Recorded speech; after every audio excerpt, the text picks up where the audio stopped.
नमस्कार। तो आज हम बात करने वाले हैं एक ऐसे नाम की जिसकी जिंदगी अपने असली मकसद के पूरा होने के बाद भी चलती रहती है। जी हाँ, हम बात कर रहे हैं आरडीएक्स की और उसकी उस जिंदगी की जो धमाके के बाद शुरू होती है। आरडीएक्स, ये नाम हम सब ने कहीं ना कहीं जरूर सुना है ना? अक्सर एक्शन फिल्मों में या फिर न्यूज़ की हेडलाइंस में, और हमेशा किसी बड़े धमाके या घटना से जुड़ा हुआ। पर कभी सोचा है कि ये आरडीएक्स आखिर है क्या चीज़? तो चलिए जानते हैं। आरडीएक्स का पूरा नाम है रॉयल डेमोलिशन एक्सप्लोजिव। वैसे इसके और भी नाम हैं जैसे साइक्लोनाइट या हेक्सोजेन। और अगर हम इसकी केमिकल पहचान की बात करें तो इसका नाम है हेक्साहाइड्रो 135 ट्राइनाइट्रो 135 ट्रायाजीन। थोड़ा मुश्किल नाम है पर यही इसकी असली पहचान है। तो ठीक है, अब जरा और करीब से देखते हैं इस केमिकल को। आखिर इसमें ऐसा क्या है जो इसे इतना जबरदस्त विस्फोटक बनाता है? देखने में आरडीएक्स बस एक सफेद पाउडर जैसा होता है, पर यह बहुत ही ज्यादा विस्फोटक है। और हाँ, एक बहुत जरूरी बात, ये पूरी तरह से सिंथेटिक है। मतलब इसे लैब में बनाया जाता है, ये कुदरती तौर पर कहीं नहीं मिलता। और जहां तक इसकी गंध और स्वाद की बात है, वो किसी को नहीं पता।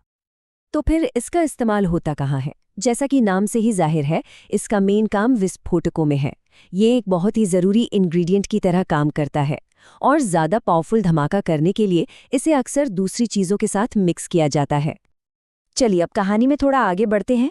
सवाल ये उठता है कि अगर इसे लैब में बनाया जाता है तो फिर ये हमारे आसपास के माहौल में, मतलब पर्यावरण में, पहुंच कैसे जाता है?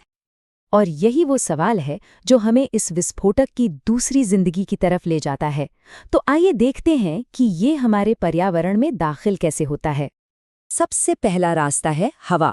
देखिए, जब पुराने या बचे खुचे आरडीएक्स को ठिकाने लगाने के लिए जलाया जाता है तो उसके बहुत छोटे छोटे कण और धुआं वो सीधे हवा में, हमारे वायुमंडल में घुल मिल जाते हैं। दूसरा रास्ता है पानी। जो गोला बारूद बनाने वाली फैक्ट्रियां होती हैं, उनसे निकलने वाला गंदा पानी, या फिर मान लीजिए कहीं कोई एक्सीडेंट हो गया और ये लीक हो गया, तो ये सीधा हमारी झीलों, नदियों और यहाँ तक कि ज़मीन के नीचे के पानी यानी ग्राउंड वाटर तक को गंदा कर सकता है। और फिर तीसरा रास्ता है मिट्टी। अगर आरडीएक्स ज़मीन पर फैल जाए या गिर जाए तो ये सीधे मिट्टी में मिल जाता है, और बस वहीं से इसका अगला सफ़र शुरू हो जाता है। तो एक बार जब आरडीएक्स हमारे पर्यावरण में आ जाता है तो इसकी कहानी खत्म नहीं होती।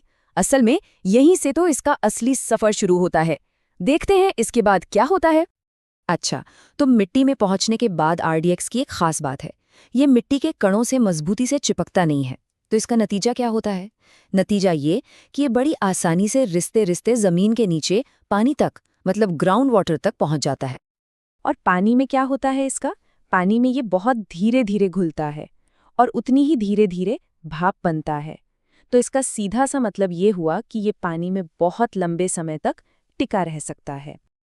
यहाँ एक बहुत दिलचस्प बात सामने आती है।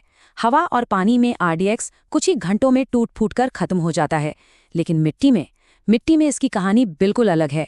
वहाँ ये बहुत बहुत धीमी रफ्तार से खत्म होता है। और अब आते हैं सबसे ज़रूरी सवाल पर।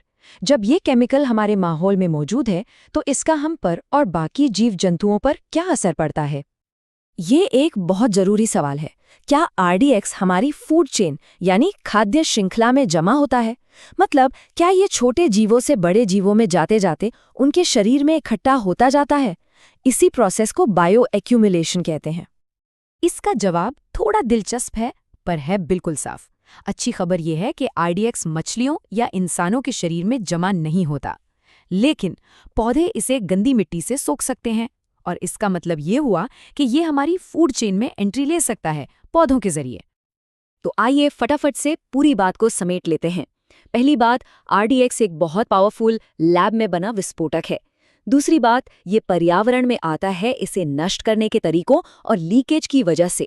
तीसरी, हवा और पानी में तो ये जल्दी खत्म हो जाता है, पर मिट्टी में लंबे समय तक बना रहता है।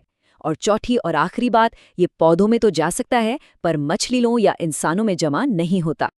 और आखिर में आरडीएक्स की ये पूरी कहानी हमें एक बहुत बड़े सवाल के साथ छोड़ जाती है। ये हमें सोचने पर मजबूर करती है कि हम इंसान जो भी चीज़ें बनाते हैं जो सिंथेटिक हैं, उनका असली लाइफ साइकिल क्या होता है? क्या उनका सफ़र वाकई वहीं ख़त्म हो जाता है जहां हम मान लेते हैं?